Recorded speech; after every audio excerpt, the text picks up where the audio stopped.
Só um esclarecimento. Eu não me apresentei para alguns que estão aqui. Eu sou o Marcos Alencar, diretor-geral do Instituto Êxito de Empreendedorismo. Eu comecei esse sonho lá do início, né, Carol? Com o presidente, carregando a pasta. E hoje estou aqui aprendendo com vocês. Bem, nós vamos ter o prazer agora de receber Tatiana D'Andela. D'Andela. É palestrante, empresária, especialista em vendas, liderança. Veio, que eu digo sempre, falar de empreendedor para empreendedor, não é isso, Tati?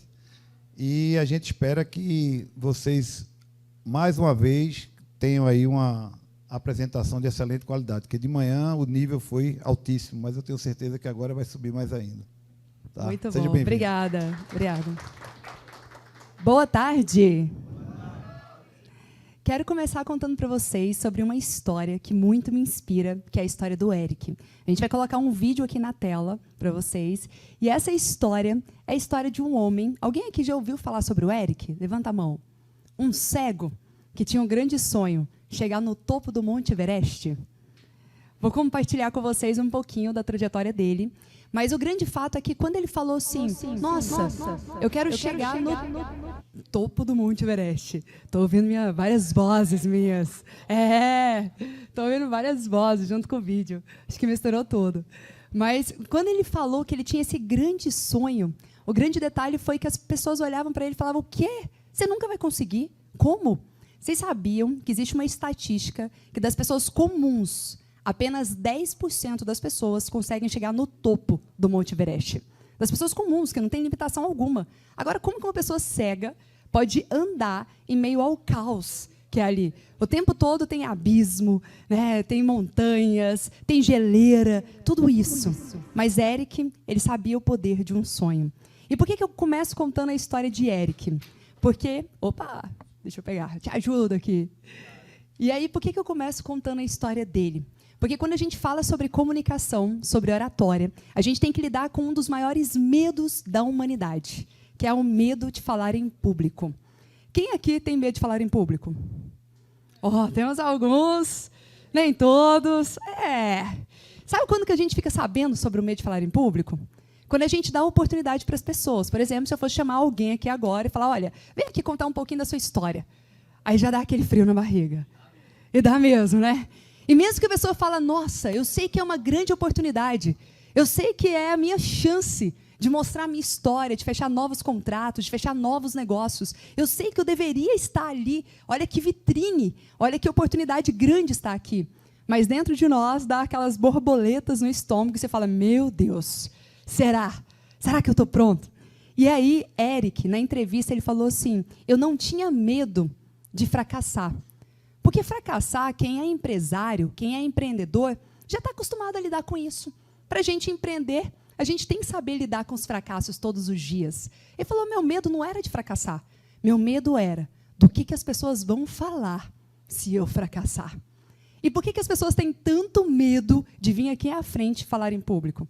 Porque o medo é, o que as pessoas vão falar se eu cair no palco? O que as pessoas vão falar se me der branco na hora? Ou se eu falar algo que não deveria, hoje em dia tem tanta era do cancelamento na internet, e fulano foi cancelado, falou que não devia, e aí você fala algo precipitado, você fala, meu Deus do céu, podia ter falado de uma forma diferente, não precisava ser assim e tal.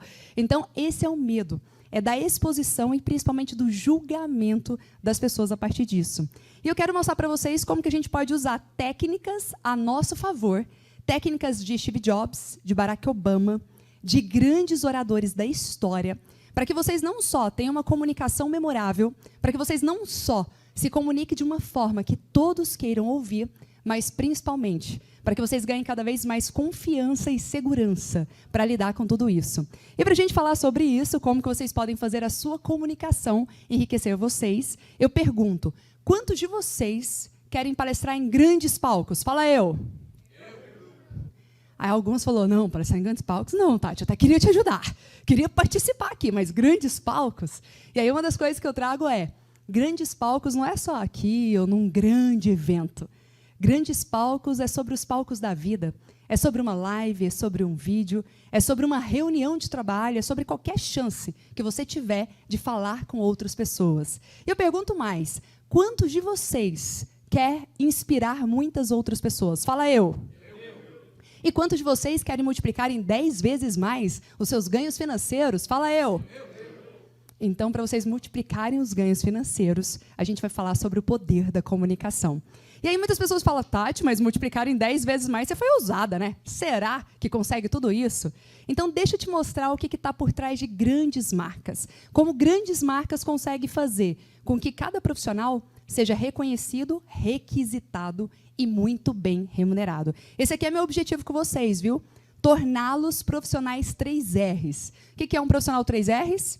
Reconhecido, requisitado, disputadíssimo, agenda lotada e muito bem remunerado. Esse é o nosso objetivo com essa aula. E aí, quando a gente pensa em grandes marcas ou em grandes nomes, a gente entende o poder da comunicação. Por exemplo, quando a gente fala da Apple, qual que é o primeiro nome que vem à mente de vocês? Steve Jobs, né? Mas por que vocês não falaram Steve Wozniak? Porque não é o primeiro nome, né, que vem à mente.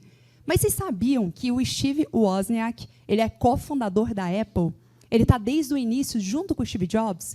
E, inclusive, ele é considerado o grande gênio por trás de toda a execução. Era ele quem colocava a mão na massa lá no início.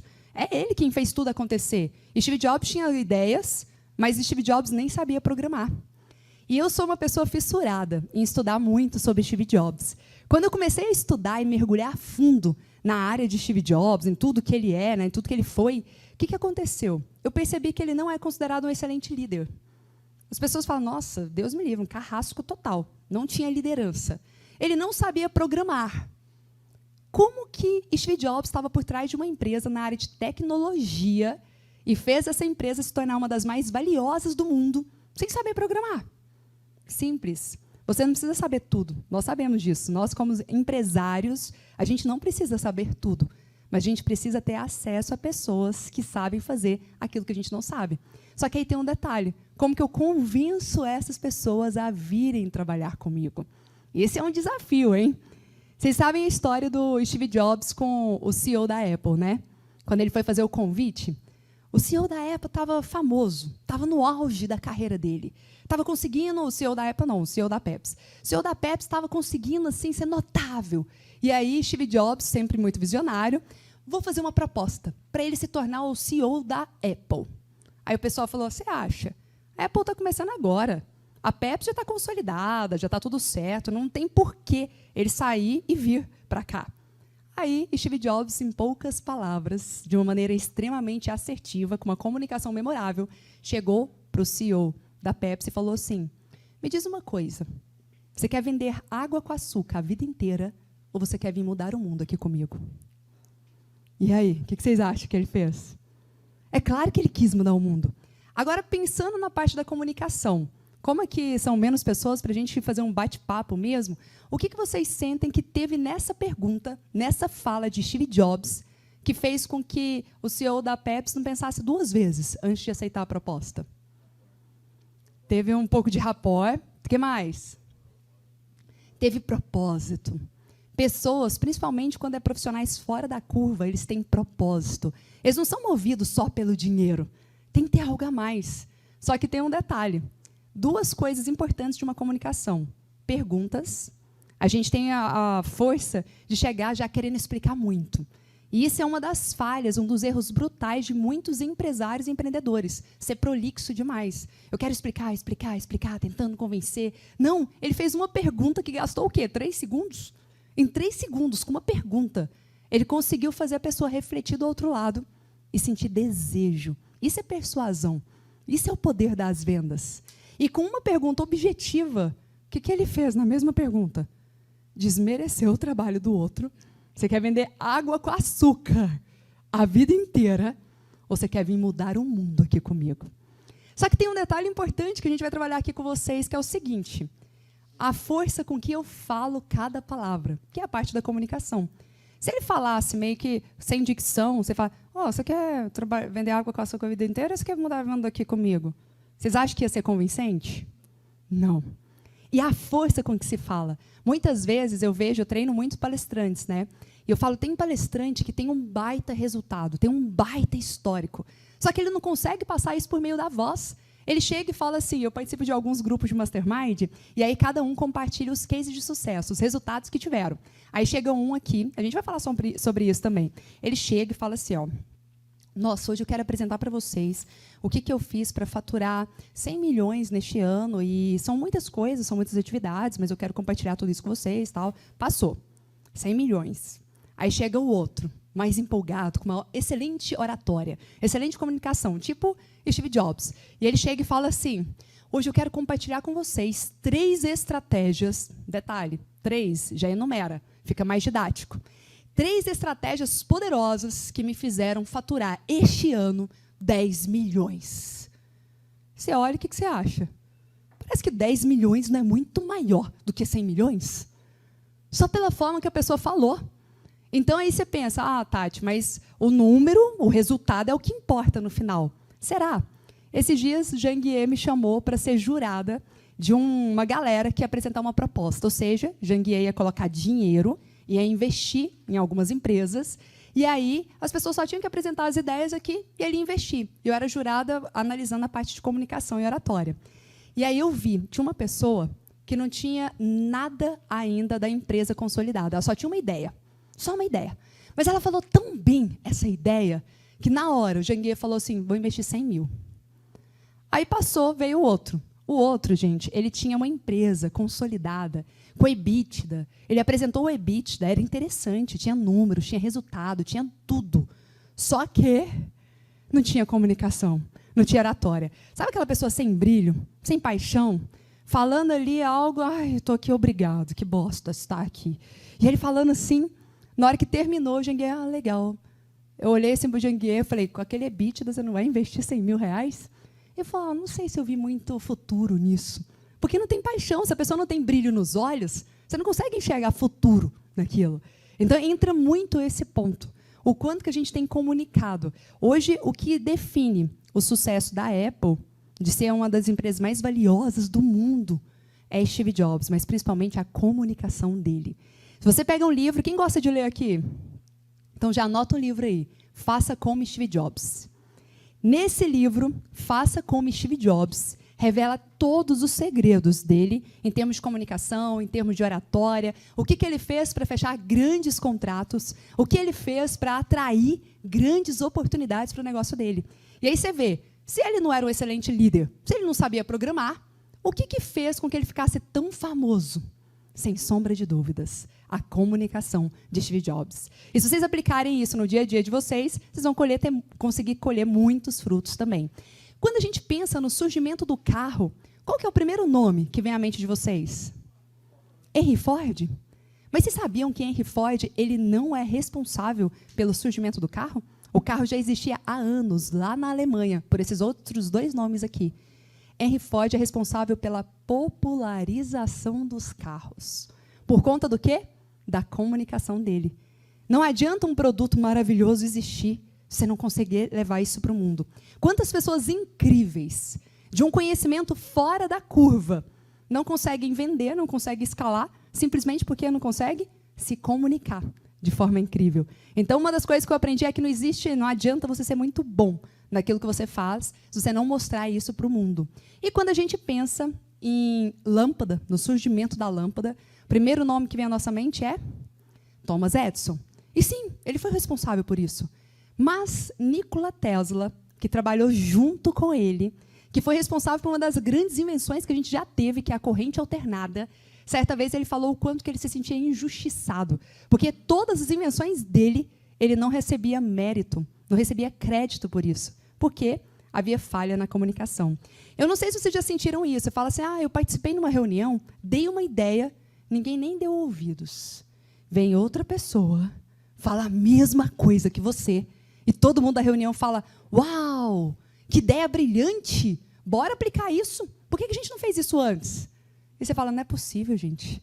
Eu acabei de falar. Tem 1 ano que eu estou aqui falando, martelando, tentando convencer. Por que eu não consigo? E o outro acabou de chegar. Fala e todo mundo acha uau. Comunicação. Existem algumas técnicas que vocês vão entender aqui que vai ajudar muito a melhorar a comunicação de vocês. E essa foi a pergunta que eu me fiz quando eu comecei nessa área. Por que algumas pessoas, aparentemente menos capacitadas, menos estudadas que vocês, têm resultado e vocês não? Eu sei que aqui todo mundo tem resultado, né? Mas eu sei que todo mundo quer ter muito mais. O que eu posso fazer para ter muito mais resultado? Por que a minha empresa não é um unicórnio ainda? Por que a minha empresa não está faturando 3 vezes mais ainda? O que está faltando exatamente? Foi essa a pergunta que eu me fiz. Quando eu tinha ali mais ou menos uns 25 para 26 anos, eu trabalhava numa faculdade. Nessa época, eu já era gerente comercial. E eu estava treinando meu time de vendas. Tem alguém aqui da área comercial? Quem é da área comercial sabe a importância da comunicação para isso, né? Não só para vender, mas a gente tem que fazer uhul com o time comercial. Porque time comercial é energia pura.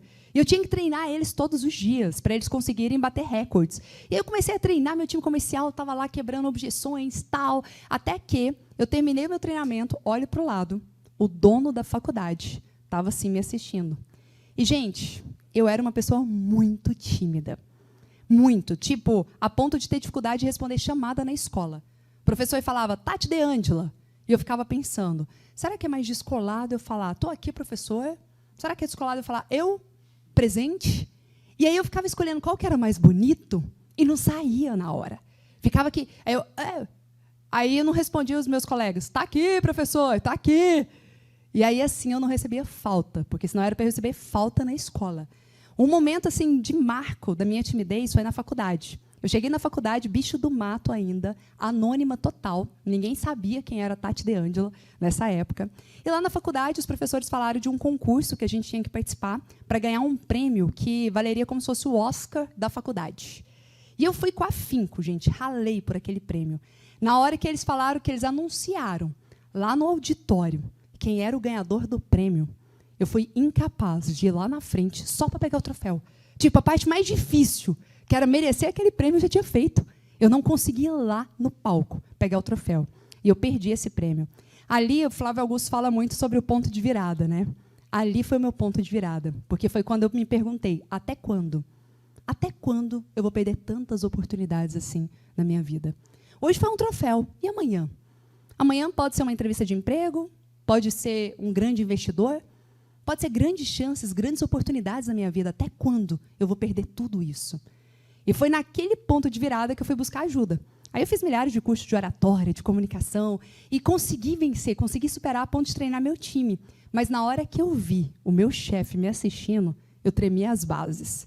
Eu não sei vocês, mas até quem já é bom na comunicação, na oratória, se você vê alguém que você admira muito, vamos imaginar que o Janguier fosse te assistir. Fala, vem aqui fazer uma apresentação, quem sabe eu invisto em você. Ou que você fosse lá para o Shark Tank e passar na televisão, muitas pessoas te assistindo, imagina isso. Não dá um frio na barriga maior? Cara, eu que já palestrei em 2 estádios de futebol, eu que já palestrei 2 vezes em Harvard, tem momentos que eu falo, meu Deus, por que eu estou com tanta vergonha assim? Não era para estar, só tem 30 pessoas, só tem 10 pessoas. Mas são 10 pessoas que eu admiro muito. São 10 pessoas que falam, nossa, é o ídolo ali. Como que eu vou palestrar para essas pessoas? E foi isso que aconteceu aquele dia lá na faculdade. O dono da faculdade virou para mim e falou assim, Tati, vem aqui. E eu fui já tremendo as bases, né? Falei, você gostou? Tem muito tempo que você está assistindo minha apresentação? Né? Fiquei sem graça. E ele falou assim, você sabe o professor de MBA fulano de tal? Falei, sei, era um renomado na faculdade. Ele falou, então, ele vai sair da faculdade. Eu falei, mesmo? Aí ele falou assim, a gente precisa de um professor substituto. Eu falei, vamos pensar em alguém. Ele falou, eu pensei em você. Eu falei, o quê? Eu não cogitava a possibilidade de dar aula numa MBA. E detalhe, eu já tinha 3 MBAs, pensa uma menina que gosta de estudar, né? Eu já tinha feito 3 MBAs, um mestrado, 377 cursos, e eu ainda não me sentia boa o suficiente, eu ainda não me sentia capaz de estar lá. Eu falei, o quê? Lá vai ter pessoas bem mais velhas que eu, sêniors, CEOs de empresa. Quem sou eu para ir lá falar alguma coisa? Eu não sei se alguém já se imaginou assim, mas eu descobri, gente, que a síndrome do impostor, a famosa síndrome do impostor, ela é mais comum do que a gente imagina. Ela acomete pessoas bem-sucedidas. E sabe o que eu descobri também?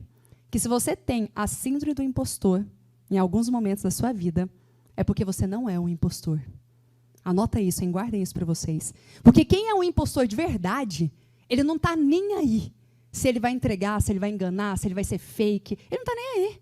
Agora, quem fica, será que eu sou capaz? Será que eu sou bom o suficiente?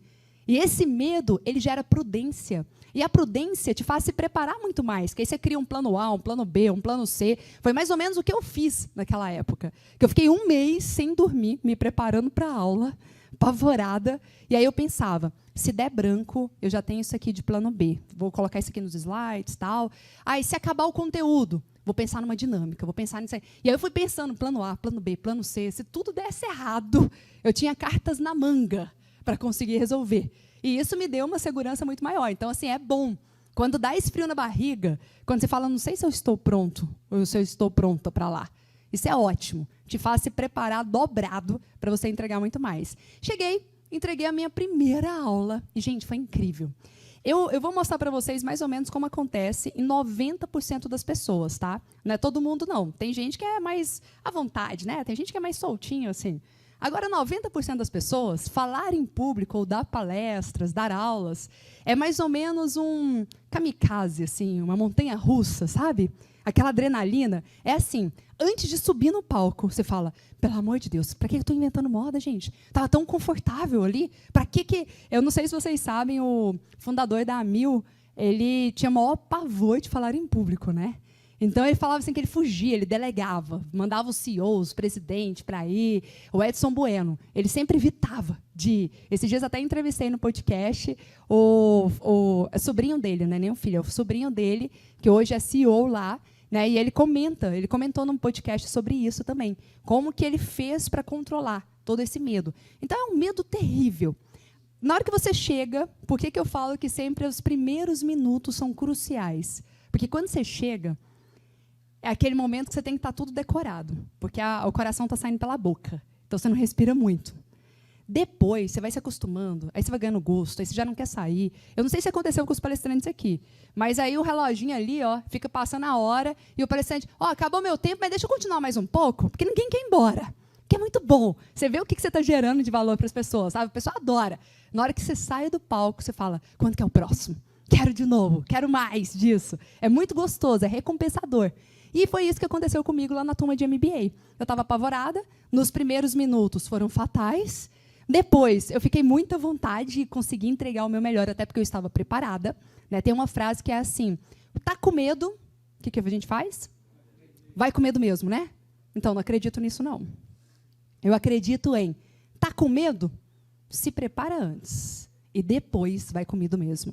Por que eu tenho que me preparar antes? Para realmente ter carta na manga, por quê? Se você está com medo e dá tudo errado, sabe o que você faz? Nunca mais você volta. Cria um trauma. Você manda um comando para o seu cérebro de, tá vendo? Por isso que eu estava com medo. Eu devia ter fugido mesmo. Melhor era não ter ido. Agora, se você está preparado, você tem cartas na manga, você consegue ter pequenas vitórias. E essas pequenas vitórias te dão mais confiança. Você fala, quero ir de novo, quero ir de novo. E fica cada vez mais confiante nesse sentido. Então, tá com medo, se prepara antes e depois vai com medo mesmo, aí não tem o que fugir. E aí, eu comecei a dar aula e comecei a dar 1, 2, 3, 50 aulas de pós-graduação. Um dia, estava sentada com todos os professores de MBA, na época eu morava em Goiânia. Tem alguém de Goiânia aqui? Ó, tem umas pessoas de Goiânia. Nessa época eu morava em Goiânia, e aí eu estava lá sentado com alguns professores, e um professor virou para mim. Ele tinha muita raiva de mim depois que eu fui entender. Na época eu não entendia. Mas ele achava que eu tinha pego o lugar do professor que saiu, que eu tinha roubado o lugar por ser executiva, enfim. Né? Mas ele virou para mim na frente de todos os professores e falou assim, Tati, qual que foi a melhor nota que você já tirou como professora? Gente, os professores de MBA, eles são avaliados pelos alunos. Os alunos dão uma nota. E, na época, eu peguei e falei, eu tirei, acho que a maior nota foi 97. Eu já estava achando o máximo, 97, né? Falei com a boca cheia, assim. Aí ele pegou e falou, nossa, só isso? Eu pensava que você podia mais, hein? Até eu já tirei nota 10 e não tem nem esses 3 MBAs que você tem. Só que ele falou isso na frente de todos os professores. Para quem é muito tímida, como eu, aquilo, para mim, foi, assim, vergonha total. Só que eu descobri uma mulher competitiva que existe dentro de mim, naquele momento. Porque eu falei, é 10 que você quer? Ok, vou tirar esse 10. E eu comecei uma fissura atrás dessa nota 10. E essa fissura me fez descobrir tudo o que eu vou mostrar aqui para vocês hoje. Porque se não fosse esse desafio que ele fez ali comigo, eu não teria estudado tanto, investigado tanto, buscado tanta ciência para entender o que está por trás dos melhores oradores e dos melhores comunicadores da história. Quando ele falou isso, eu comecei a preparar tudo e falei, eu vou levar o meu melhor conteúdo. Eu comecei a avaliar mais de 300 professores. Eram 300 professores nessa instituição e todos eles tinham lá pessoas incríveis, com PhD, que a nota era lá embaixo. E tinham pessoas que nem tinham tanto conhecimento assim, mas que a nota sempre era lá em cima. E eu comecei a mapear o que diferencia os campeões dos medíocres. O que diferencia aquelas pessoas que todos querem ouvir daquelas pessoas chatas, tediantes. E aí eu comecei a mapear tudo isso. E aí eu comecei a aplicar, testar comigo. Algumas coisas funcionaram, outras nem tanto, mas o fato é que eu cheguei determinada na outra turma, entreguei o meu melhor e eu fui ler o feedback dos alunos. E lá no feedback tinha mais ou menos assim, essa professora ela é muito boa, né? Ela tem ali conteúdo, dá para ver que ela estuda muito, dá para ver que ela lê bastante, só que eu acho que ela não deveria estar aqui não, porque essa professora não tem história, ela não tem bagagem. Como ela não tem bagagem, eu acho que ela não deveria estar aqui. Aquilo me chamou a atenção. Todos nós temos histórias. Todos nós temos bagagem. Como que um aluno fala que eu não deveria estar lá por falta de bagagem? Aí eu parei para pensar. Eu falei, cara, eu não compartilhava a minha história. Vocês acreditam que eu chegava? Eu não sei se vocês têm esse sentimento. Mas eu tinha um sentimento assim, numa turma de MBA, onde a Tati ainda não tinha o número de seguidores que eu tenho hoje. Onde a Tati ainda não era conhecida, não era famosa. A pessoa veio no MBA, ela quer saber conteúdo. Então, eu vou entregar conteúdo. Eu entregava o conteúdo dos livros, o conteúdo de tudo que eu estava estudando, e eu não falava nada da minha história. O que acontecia? No final, eles não tinham se conectado comigo. Sabe? Porque a história ela tem alguns poderes. Eu vou ensinar vocês a contar a história de uma forma que todos queiram ouvir. Mas qual que é o poder da história? Quem sabe? Em algumas palavras assim, qual que é o impacto? Quando a gente conta uma história, seja numa live, seja num vídeo, seja numa palestra, qual que é o impacto? Conexão. Gera muita conexão. Gera pontos de identificação, que a pessoa fala, eu também sou assim. Eu me lembro de uma vez que eu estava assistindo uma palestra do Mário Sérgio Cortella, que ele falou que tinha medo de barata. Eu já me conectei com ele na hora. Falei, um homem desse tamanho com medo de barata, me identifiquei total com ele. Eu falei, aí, ó, tá vendo? Tá liberado, eu posso ter a vontade. Depois dele falar isso. Então a pessoa traz um elemento que é a vulnerabilidade. Está na moda ser vulnerável. Sabe por quê? Porque as pessoas se identificam, deixa de ser aquele mundo perfeito que a gente vê nas redes sociais. Porque quando você olha nas redes sociais, parece que a vida de todo mundo é incrível, é perfeito o tempo todo. E aí a pessoa vai e traz a vulnerabilidade dela, mas com os aprendizados, com as lições, e você fala, uau, me identifiquei total. Então, por isso que as histórias têm muito poder e muito impacto. Cheguei no outro dia, para outra turma de MBA, e coloquei as minhas histórias. Trouxe toda a minha jornadinha do herói, do jeito que eu vou mostrar para vocês aqui, para que vocês também consigam aplicar tudo isso. E aí, na hora que eu mostrei, gente, foi gritante a diferença. No final da minha aula de MBA, tinha uma fila de pessoas querendo me abraçar, me cumprimentar. Pessoas falando, nossa, me conectei tanto com você, me identifiquei com a sua história, eu quero te acompanhar, eu quero te seguir agora. Eu falei, olha, esse negócio funciona. Fui olhar minha ficha de avaliação, e adivinha qual nota que eu tinha tirado depois disso? 97. 97. Eu falei, cara, eu fiz tudo, eu melhorei, eu trouxe história. O que está acontecendo? Né? Que trava que é essa? Falei, vou melhorar. Fui ler lá o feedback dos alunos, e no feedback dos alunos tinha assim, essa professora tem uma história bem legal, dá para ver que ela estuda muito, mas eu achei ela meio que um jargão ambulante. Falei, jargão ambulante? Aí eu fui ver. Eu usava muitas frases, hoje eu ainda uso, só que agora é mais moderado, né? Mas eu usava muitas frases de Henry Ford, de Walt Disney. Por exemplo, tem uma frase do Walt Disney que eu amo, que eu sempre falo sobre ela, que é, eu gosto do impossível porque lá a concorrência é menor. Então eu usava muitas frases e tal, e aí o que eu percebi? Eu não tinha a minha singularidade. E aí é uma das coisas que eu aplico hoje, e todo mundo que aplica. Esses dias eu estava com o Joel J. lá no meu podcast, e ele falou sobre isso. Ele falou, Tati, eu paro para desenhar as minhas frases. Por que as frases dele viralizam? Porque são intencionais. Não é aquele negócio por acaso, não.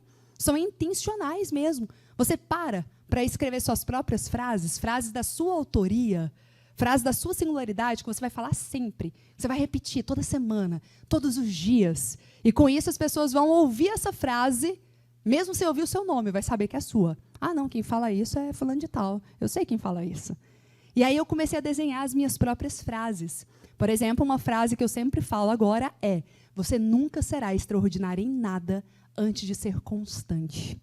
E aí eu comecei a trabalhar a entonação de voz, e comecei a trabalhar as frases, e comecei a passar lá. E, gente, foi incrível. Porque o resultado é que as pessoas começaram a fazer posts com as minhas frases, elas começaram a me marcar, e aí viralizei. Falei, olha, funciona mesmo. No final da aula, fui olhar minha ficha de avaliação e adivinha qual nota que eu tinha tirado? Quase. 97, você acredita? Eu falei, não. Você também teve a sensação que alguém estava boicotando o processo ali? Porque foi essa sensação que eu tive. Decepção, frustração total. Falei, gente, não é possível. Como assim que tudo que eu faço, tudo que eu melhoro, eu só fico no 97 aqui? É alguma perseguição esse negócio. Lá vou eu ler a ficha de avaliação e ver os feedbacks dos alunos. E tinha um outro feedback lá que me marcou muito. Só que esse feedback, eu fui parar lá na terapia. Fui para a terapia, não aguentei, eu não consegui resolver sozinha.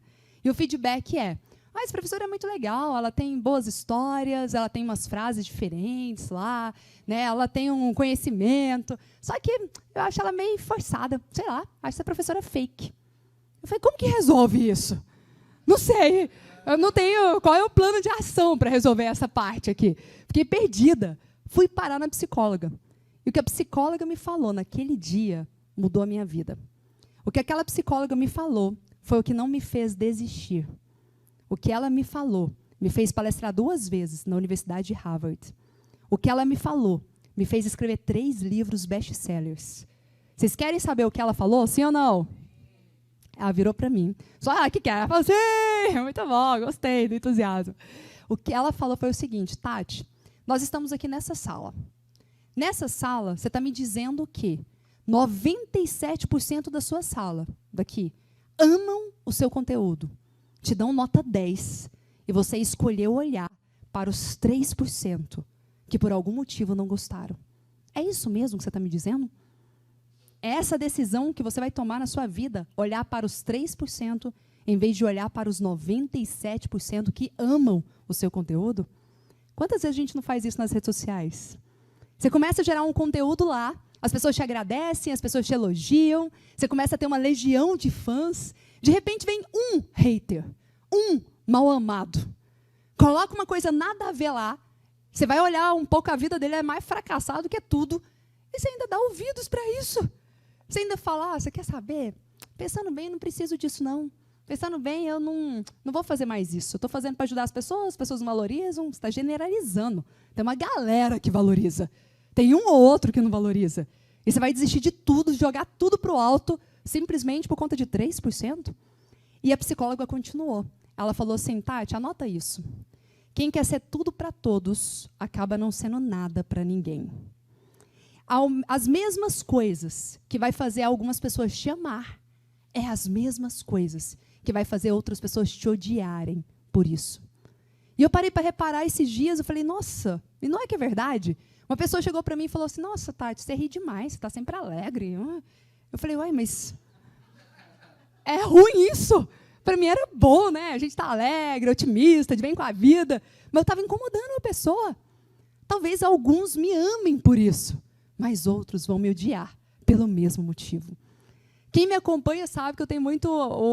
é um formato natural de cumprimentar, que é oiê, oiê. Aí uma pessoa virou para mim e falou, Tati, é meio infantil isso aí, tira ele da sua linguagem. Só que tem pessoas que fazem parte da minha comunidade que falam, Tati, eu escuto oiê, eu lembro de você na hora. Então, pensa, se eu for tentar agradar todo mundo, eu vou começar a não agradar ninguém. Então, é muito mais sobre você entender quem você é, entender a sua real identidade, e a partir disso, você falar, essa é a minha essência. É nisso que eu vou trabalhar. E quem não gostou, ok, está tudo certo, mas quem gostou vai fazer parte da minha tribo, da minha comunidade. E ali, gente, foi tão libertador ouvir aquele feedback da psicóloga, porque aí eu cheguei no outro dia na aula, determinada. E eu falei, você quer saber? Não estou nem aí para a ficha de avaliação mais. 97 está ótimo, eu vou entregar o meu melhor. E eu sempre falo para os palestrantes, é só você mudar a vida de um. Não é só querer agradar todo mundo, não. Quando eu entro em cada palco que eu vou, eu penso o seguinte, se eu mudei a vida de um, já valeu a pena. E uma coisa que eu tenho clareza, por mais que eu conte as minhas histórias, nunca é sobre nós. Sempre é sobre a transformação que eu vou gerar na vida de outras pessoas. Qual é a transformação que você vai gerar? Não é sobre você. Não é só você aparecer bonito, de alta performance, ou as pessoas amarem a sua história. Não. É sobre o que elas vão tirar de lição, de aprendizado, o que vai mudar na vida delas a partir disso. E só de eu pensar dessa forma, me liberta. Porque aí eu já vou sem aquele negócio de ficar, nossa, eu tenho que ser perfeitinha. E o ser perfeitinha é o que gera esse estado de fake ou de ser muito engessado, sabe? E aí eu fui de forma bem natural. No final, eu nem quis ver minha nota. Fui para casa tranquila, aquele negócio de consciência limpa. E aí, no outro dia, eu chego lá na faculdade para trabalhar. O dono da faculdade me espera lá na porta. E ele fala assim, Tati, você viu sua nota desse final de semana? Pela primeira vez na vida, eu não tinha visto. Falei, não. Ele falou, nota 10, parabéns. E ali eu comecei a entender que a leveza também faz parte da comunicação. Existem muitas técnicas, e eu vou passar para vocês algumas dessas técnicas. Mas o melhor é você se permitir ser quem você é. E da forma mais natural possível, você vai conseguir se conectar com outras pessoas. Então, a partir de todo esse estudo aí, e eu falo que a comunicação ela foi muito positiva para mim, porque ela me ajudou não só a refletir sobre todos esses pontos que eu sei para vocês. Aqui parou de passar no passador. Pode passar nos mais 2. E aí, além de refletir tudo isso, eu percebi o seguinte, o quanto que a comunicação me abriu muitas portas. Por quê? Porque eu era tímida total, estudei em colégio militar, então, pela postura dá para ver, né, gente? Bicho do mato. Mas aí, depois que eu busquei vários mentores nacionais, internacionais, e foi me desenvolvendo, então, isso prova que tem técnica. Tem pessoas que falam, eu não tenho dom, eu não tenho talento. Gente, esses dias eu palestrei num evento com o Mário Sérgio Cortella. E o Mário Sérgio Cortella ele tem uma frase que eu gosto muito, que ele diz assim, eu acho que é uma agressão a pessoa falar, Cortella, você tem talento, né? Você tem o dom da comunicação. Eu falo, a pessoa despreza todas as horas, as noites em claro que eu passei treinando, me desenvolvendo. Talento qualquer pessoa pode ter, desde que pague o preço para isso. Eu paguei um preço e paguei um preço alto para conseguir esse resultado. Então, é muito fácil você olhar e falar, a pessoa tem talento. E eu escuto muito, Tati, você tem um dom da comunicação. Só eu sei o que eu passei para ter esse dom da comunicação. E quantas coisas que acontecem depois que você se permite estar no palco, se permite estar nos holofotes. Hoje, um dos recursos mais valiosos é a atenção das pessoas, o quanto que a gente precisa ter a atenção para conseguir atrair mais oportunidades, para conseguir vender muito mais. Eu estou com uma galera do digital, e o pessoal do digital faz muito investimento em tráfego para captar leads, né? Só que o lead está cada vez mais caro. E está todo mundo desesperado. Meu Deus, o lead só está aumentando, está cada vez mais caro, tal. E eu falo, gente, fui palestrar ali num evento, igual eu palestrei no Go Digital, do Janguier, 2.000 pessoas. Desci do palco e adivinha? 2.500 seguidores a mais. Aí você fala, Tati, mas você tinha 2.000 pessoas lá, como você conseguiu 2.500? Só pelas marcações deles, todo mundo marcando nos stories. E aí um monte de gente, eu te vi pelo fulano de tal, eu te vi pelo ciclano, tal. Eu falei, olha isso. Em 1 hora, você pode ganhar 2.500 seguidores. E detalhe, qualificados. Pessoas que viram você falando por 1 hora e só te seguiram porque elas gostaram. Não é uma pessoa que caiu de paraquedas do nada nas suas redes sociais e nem sabe do que você fala, nem sabe o que você está fazendo. Não. São pessoas qualificadas que vão comprar de você. Eu fiz uma campanha de vendas recentemente, e aí eu fui olhar, eu falei assim, eu quero ver de onde estão vindo, né? Aí eu perguntei para os alunos, como que você me conheceu? 90% das pessoas que compraram os meus cursos e mentorias me conheceram nos palcos. Eu faço tráfego, gente, pra caramba. Por mês, é uma média de R$300 mil só de tráfego. E aí eu vejo que os palcos estão me gerando muito mais retorno financeiro do que o investimento no Facebook, no Google, nos anúncios. Olha isso. Não que uma coisa ignore a outra, mas ao quanto que o palco te potencializa em termos de resultado. Então, isso aqui foram alguns dos frutos. Eu tive um quadro 5 anos na CBN Goiânia, saí na Exame, nos vídeos por 3 meses, e tudo isso foi porque eu superei o medo de falar em público e, principalmente, desenvolvi uma comunicação melhor. Esse aqui é o meu último livro, Faça Sua Comunicação Enriquecer Você, tem um prefácio do Joel J. E a ideia é mostrar esses elementos que eu estou apresentando aqui para vocês. Então, só para vocês verem na prática, eu construí um movimento chamado Palestrante Memorável. O que eu falo? Palestrar não é só uma profissão. Palestrar é um estilo de vida. Eu quero que vocês desenvolvam hoje a mentalidade de um palestrante. E quando vocês desenvolvem essa mentalidade de um palestrante, em qualquer reunião, em qualquer ocasião que vocês tiverem, vocês vão começar a se destacar. Esses dias foi anunciar para o meu time um desligamento de 2 pessoas muito importantes para o time. 2 pessoas que o time amava. Só que a pessoa, por alguns motivos, não puderam continuar lá no time. E aí eu falei, como que eu vou anunciar esse desligamento? Né? Vai ficar aquele luto mortal com a equipe inteira. O que eu vou fazer? Aí eu montei lá um roteiro, nos estilos de roteiro de palestra, e fui dar o aviso para eles. Nesse dia eu estava no Uber, eu estava saindo de uma palestra com uma amiga minha muito forte do digital também, a Isis Moreira, e aí eu comecei a dar o recado para eles, anunciei e tal. No final, a gente terminou o RU, porque você tem que terminar assim, né, motivado tal. Fiz o grande finale, todos os elementos que tem que ter numa palestra. E aí, na hora que eu terminei, a Isis virou para mim e falou assim, amiga, você fez uma palestra para eles para anunciar o desligamento? Aí eu parei assim, porque já é tão hábito, tão piloto automático. Falei, eu coloquei os princípios de uma palestra mesmo.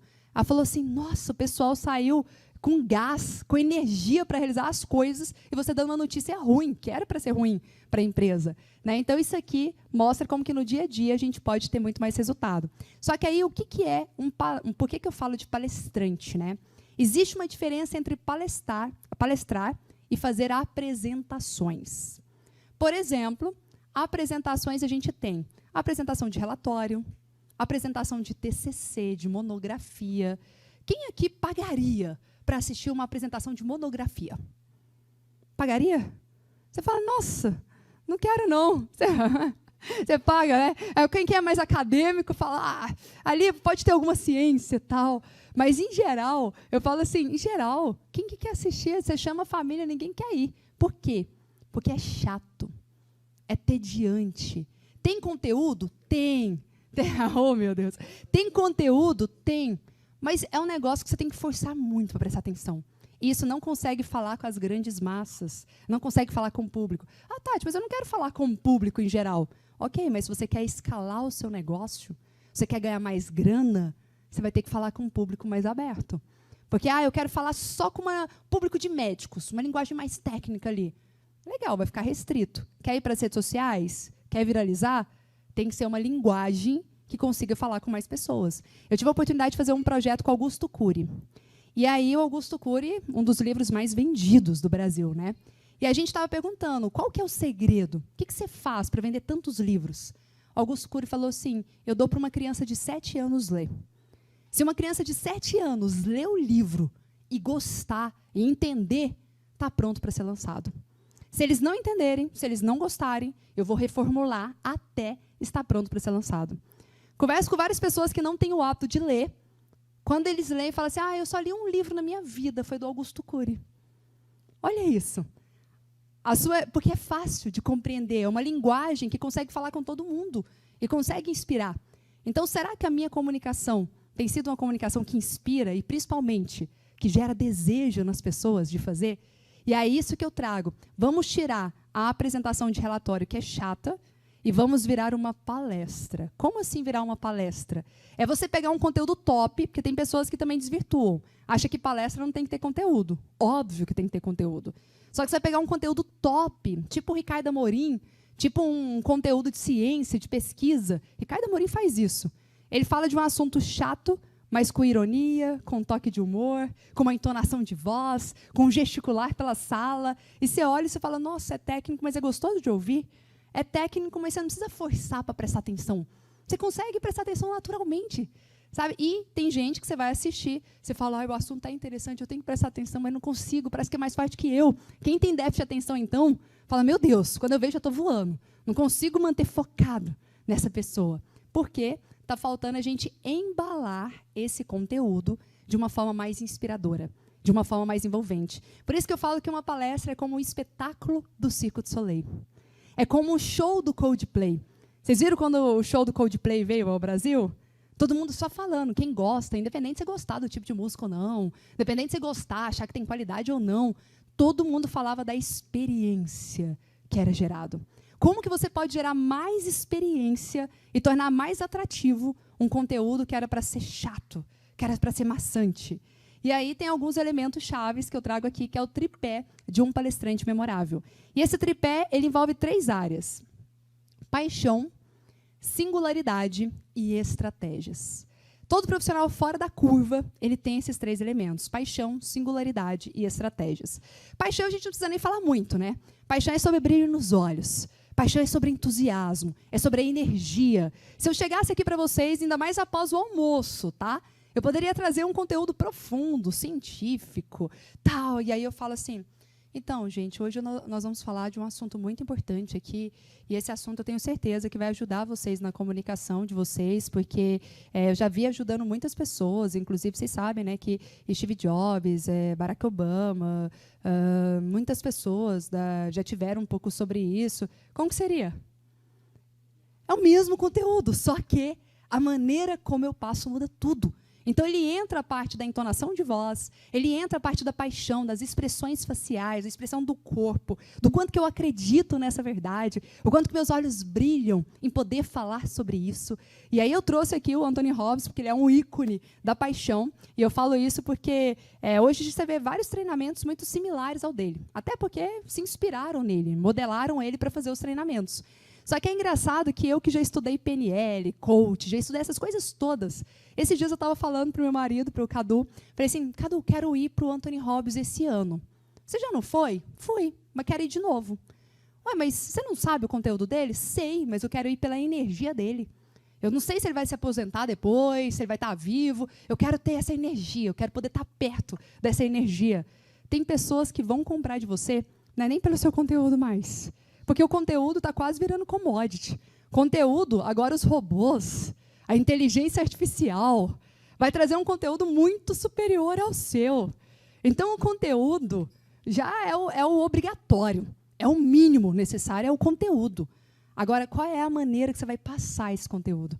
Qual é a embalagem desse conteúdo? Isso é que vai mudar tudo. Então, as pessoas vão querer estar perto de você pela energia que você tem, que é contagiante. E uma das coisas que faz a gente ter mais paixão é saber do nosso propósito. E aí eu gosto muito de uma frase do Tony das Apos, que ele fala assim, quando eu corria atrás do dinheiro, o dinheiro corria de mim. Quando eu comecei a correr atrás do meu propósito, o dinheiro correu para mim. Essa é a ideia. Sabe, quando você corre atrás do seu propósito, o dinheiro, as oportunidades, naturalmente vêm para você. E aí, quando a gente fala de singularidade, tem aqui a história, essa fórmula. História mais métodos próprios. Quais são os seus próprios métodos? Por exemplo, antes de eu começar a ensinar palestrantes a palestrarem, a minha palestra é sobre produtividade. Então, eu ensino as pessoas a ganharem mais horas por dia, tal. E um concorrente meu, que é um grande parceiro de missão, que é muito meu amigo, a gente está até vendo um projeto em sociedade, é o Christian Barbosa. Christian Barbosa fala sobre produtividade. Certa vez... Isso, tríade do tempo. Certa vez, quando a gente ainda não se conhecia assim, de proximidade, quando a gente não era amigo, o Sebrae me contrata, isso tem o quê? Tem uns 9 anos, 9 a 10 anos. O Sebrae me contrata para falar de produtividade e contrata o Christian para falar de produtividade no mesmo evento. Nós dois descobrimos que só tinha nós dois de palestrantes no evento. E a gente falou, cara, eu vou falar sobre produtividade, ele também no mesmo evento, só tem nós dois de palestrantes, e aí, o que vai dar esse negócio? Só que aí eu fui, entreguei minha palestra, ele foi, entregou a palestra dele, e o que tem? A singularidade. Nosso conteúdo foi extremamente complementar, não chocou. Por quê? Tinha as minhas histórias e ele tinha a história dele. A história dele é bem diferente da minha história. Tinha o meu método que eu desenvolvi e ele tem o método dele, a tríade do tempo. Então, as pessoas olham e falam, nossa, gostei disso que a Tati disse, gostei daquilo que o Christian disse. Tanto é que, depois dessa palestra, o Sebrae levou a gente para mais 3 destinos diferentes para fazer o mesmo evento. Então, a gente palestrou umas 4 vezes juntos, na sequência, porque deu muito certo. Ou seja, Quando você tem a sua singularidade, você não tem concorrente. Você pode ter as pessoas falando do mesmo tema que você, falando da mesma área que você, mas as pessoas vão querer ouvir você. Por quê? Porque você tem o seu ingrediente, é o seu tempero, e elas vão querer te ouvir também. Hoje eu sou muito amiga do Rodrigo Cardoso, do Chineachi, que inclusive meu livro está pela editora Gente, e a gente troca figurinha, e tem um monte de pessoas que faz com eles, faz comigo, e fala como é diferente. Não é a mesma coisa, não. Completamente diferente. Por quê? Cada um tem a sua singularidade. Cada um tem o seu jeitão. Então, essa é a boa notícia, gente. Não tem concorrência. Há espaço para todo mundo, mas cadê a sua singularidade? É esse ponto que vai te colocar em outro patamar. E aí, quando a gente fala de singularidade, eu gosto muito desse vídeo, porque um dia eu fui fazer um intercâmbio de 40 dias só, coisa rápida para estudar inglês lá em Londres. E aí fiquei sem ver brasileiros por 30 dias. Nos últimos 10 dias apareceu um brasileiro lá. E aí o brasileiro falou: Tati, você também tem a sensação que o brasileiro tem a síndrome do vira-lata? Já ouviram falar sobre isso? Eu nunca tinha ouvido falar, síndrome do vira-lata. Eu falei, como assim? Ele falou, a gente sempre se acha o menor, sempre se diminui, né, valoriza demais aquilo que é internacional, tal. E aí, naquele dia, eu ouvi, e depois eu vi esse vídeo, eu falei, já que é para a gente ser um vira-lata, quem tem essa síndrome, que seja um vira-lata memorável. Como assim um vira-lata memorável? Olha o poder da comunicação para a gente conseguir muito mais coisas. Só está sem áudio o vídeo? Não sei se... Eles foram no orfanato lá. Qual cachorrinho que eu vou levar? Começaram a olhar os cachorrinhos. Tinha um não muito atrativo, assim, em termos de aparência. Mas ele tinha uma estratégia.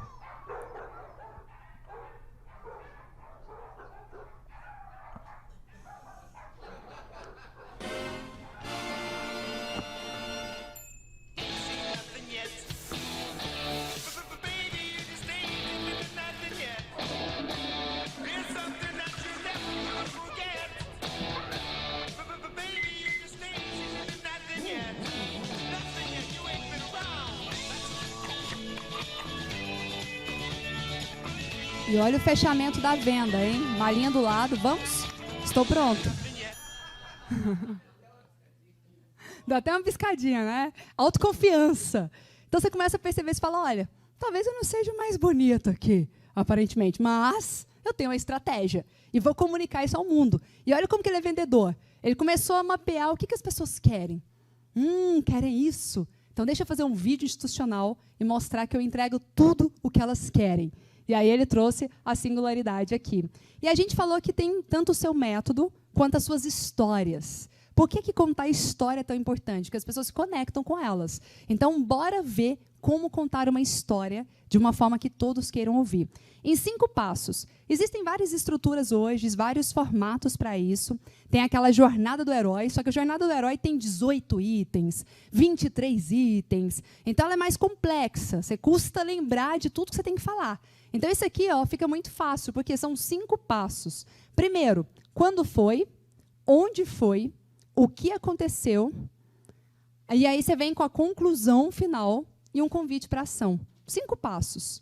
Todas as histórias que eu conto, eu coloco esses 5 passos aqui. E é transformador. Por quê? Porque você contextualiza a pessoa. Então, todas as vezes que vocês forem contar uma história, pensa o seguinte, eu preciso contextualizar a pessoa no tempo e no espaço. Então, sempre comece por quando foi e onde foi. Tati, por que isso? Pensa aqui comigo, se eu falasse para vocês, gente, eu vou contar uma história minha que aconteceu ontem. Vocês formulam uma imagem da Tati ontem na cabeça de vocês, certo? Agora, e se eu falar para vocês, gente, essa história é de quando eu tinha 7 anos? Opa, muda tudo. Eu preciso dessa contextualização. O que acontecia naquela época? Como que era? A Tati pequenininha, criança, muda tudo. E se eu falar para vocês que a minha história se passava na praia? Opa, na praia já imagina os trajes de banho. Só que agora, se eu falar, não, eu estava na igreja. Opa, é outra vestimenta, é outra roupa na igreja. Então, vocês entendem que essa contextualização faz a pessoa entrar na sua história? E a partir do momento que ela entra na sua história, ela passa a entender e acompanhar os principais fatos, os principais acontecimentos. E tem um detalhe, não vale a pena contar história se não tiver um fundo moral.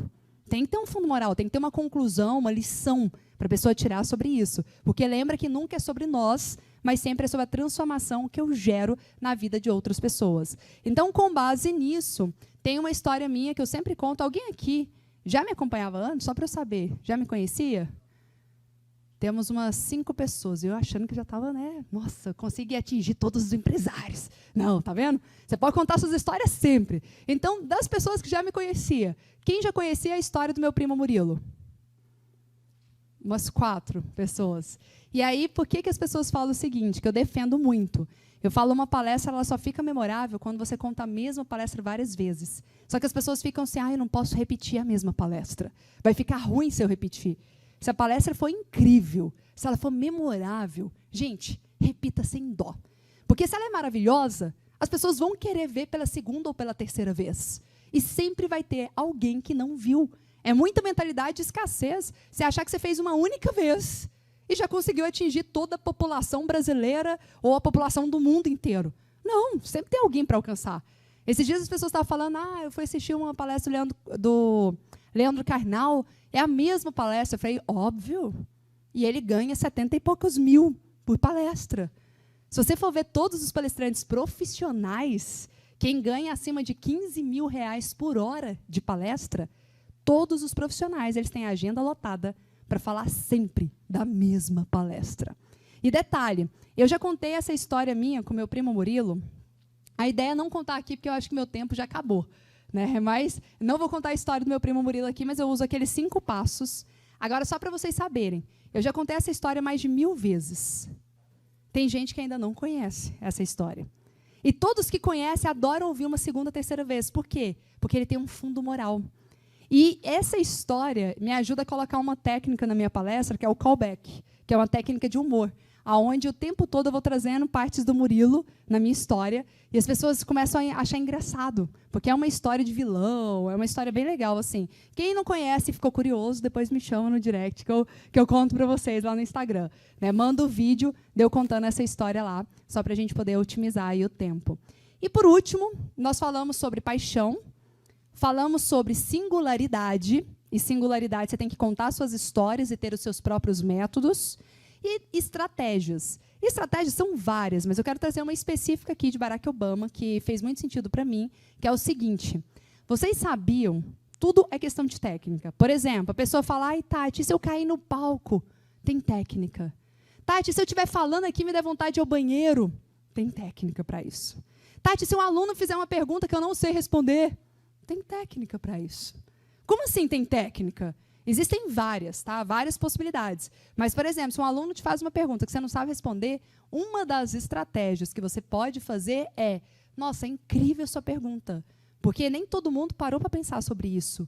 Que tal a gente até abrir uma discussão sobre esse ponto? O que vocês acham? E aí você joga para o público, cada um vai trazer a sua ideia sobre aquela pergunta, você ganha tempo para você pensar, e no final você faz uma mesclagem de tudo, e você fala, pensando em tudo que vocês trouxeram, para mim a conclusão é pá.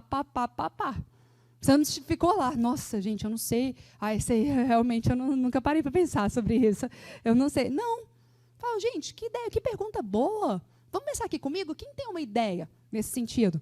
Você mantém o ar de confiança, pega todo mundo e você ganhou tempo para pensar e raciocinar também, né, trazer a sua linha de raciocínio no final. Então, são muitas estratégias que a gente tem para cada ocasião constrangedora. É só vocês buscarem as técnicas para isso. E tem uma parte de Barack Obama que eu gosto muito, porque assim, eu já mapeei todos os vídeos dele, todos os discursos que ele já fez, que vocês podem imaginar, eu já mapeei. E eu percebo que tem muitos detalhes, como, por exemplo, olhar nos olhos, que gera conexão, ficar uma média de 2 a 3 segundos se conectando com cada pessoa. Tem pessoas que olham nos olhos assim, né? Não prende com ninguém. Não. Ou nem olha. Olha para o chão. Tem gente que fica aqui assim, ó. É bom que vocês já vão ver, né? Os palestrantes, socorro. Vocês falam, vai lá na Tati, vai lá que ela pode te ajudar. Ou tem pessoas, vocês sabiam que tem curso de oratória, que fala para a pessoa olhar para a parede?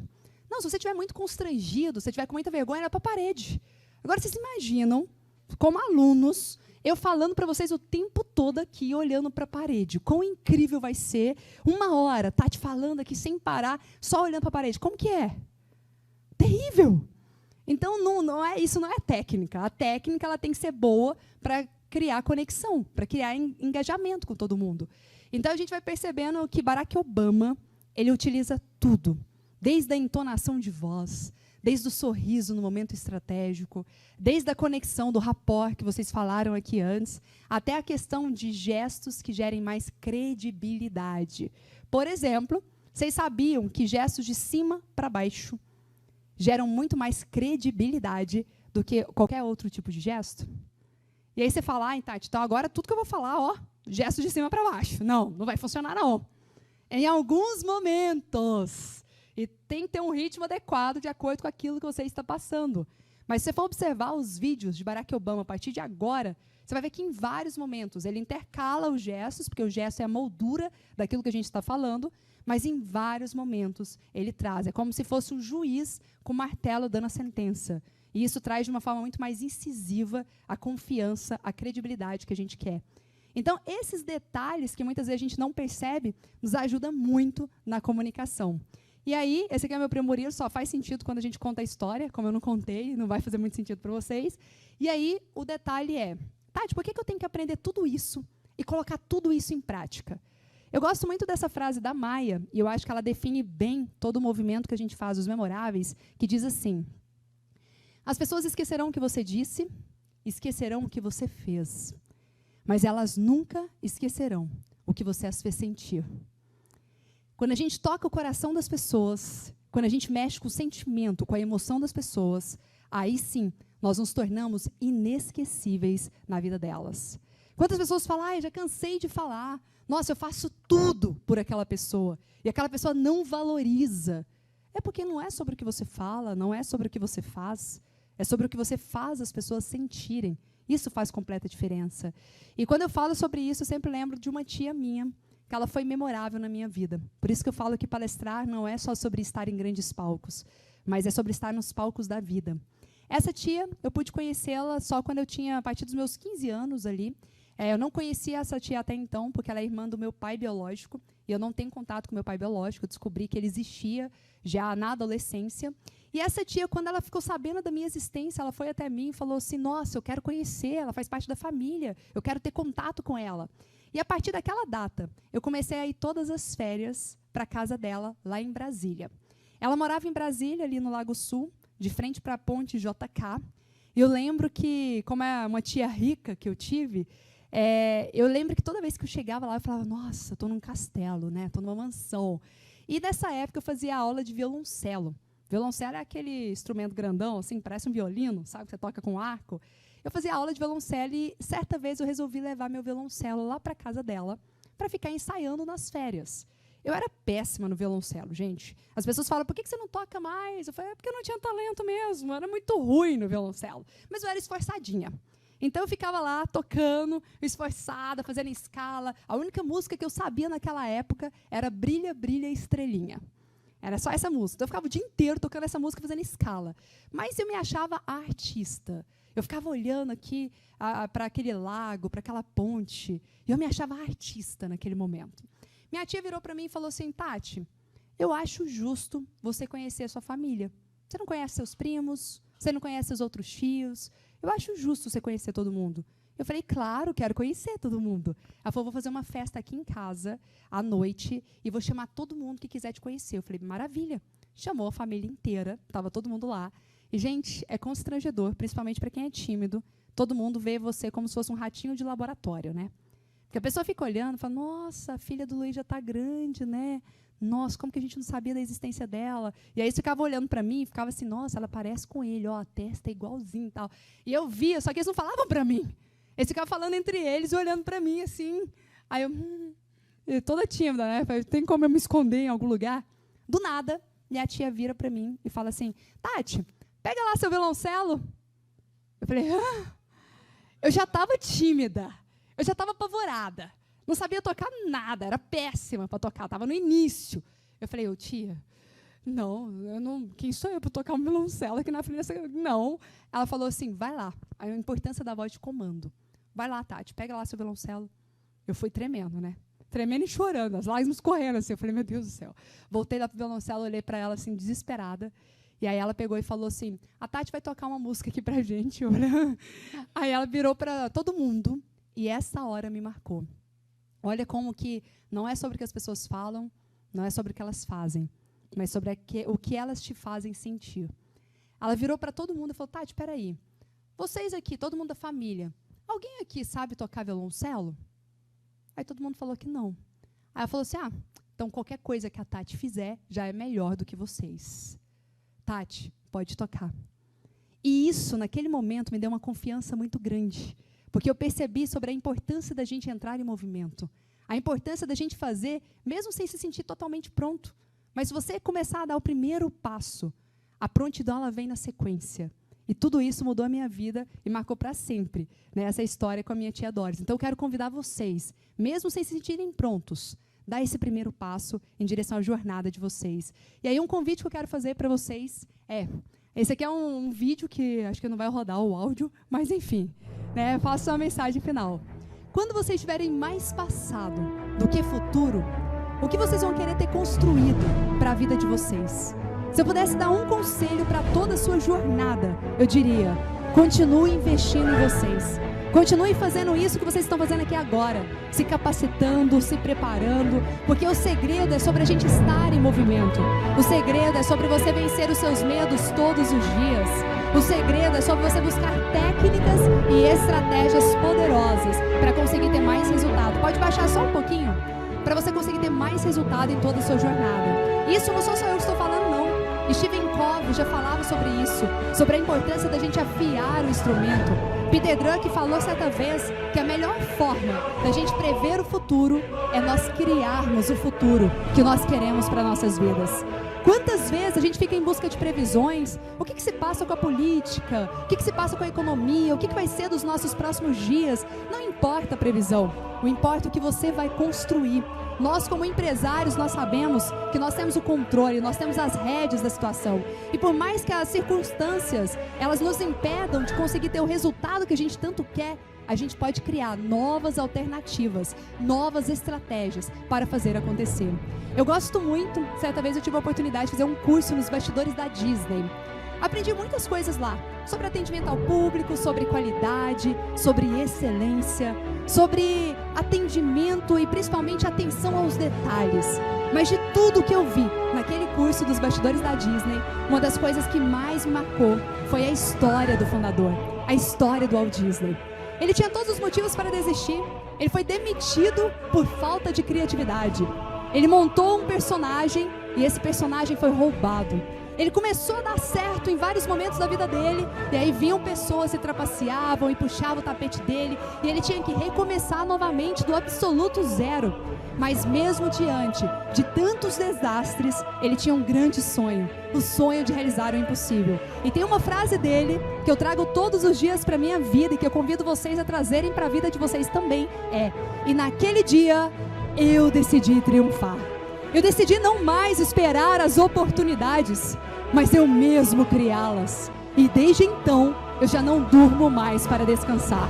Simplesmente, eu durmo para sonhar. Meu convite a vocês é que vocês possam dormir todas as noites para sonhar. E acordar com muito entusiasmo, com muita energia, porque vocês nasceram para ser memoráveis. Muito obrigada pelo tempo e pela participação de vocês. Obrigada. Obrigada.